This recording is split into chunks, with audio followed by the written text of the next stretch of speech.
आनंदी जीवन जगण्यासाठी नक्की वाचा. 1.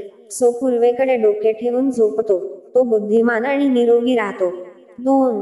दक्षिणेकडे डोके ठेवून झोपणारा शरीर आणि मनाने निरोगी असतो आणि दीर्घायुष्य असतो. 3. सो पश्चिमेकडे डोके ठेवून झोपतो, तो चिंतामुक्त असतो. 4. जो उत्तरेकडे डोके ठेवून चालतो, तो लाभ आणि सुख गमावतो. 5. सो पूर्वेला तोंड करून अन्न खातो, तो दीर्घायुष्य जगतो.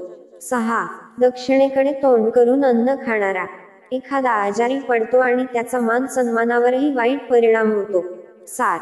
जर तुम्ही शौचाला किंवा शौचालयात जात असाल तर नेहमी उत्तर किंवा दक्षिण दिशेला तोंड करा. मित्रांनो, जर तुम्हाला हा व्हिडिओ आवडला असेल तर व्हिडिओला एक लाईक करायला विसरू नका. तसेच आणखी माहितीपूर्ण व्हिडिओ ऐकण्यासाठी आमच्या चॅनेलला अवश्य सबस्क्राईब करा. तुमचा अमूल्य वेळ दिल्याबद्दल तुमचे खूप खूप आभार.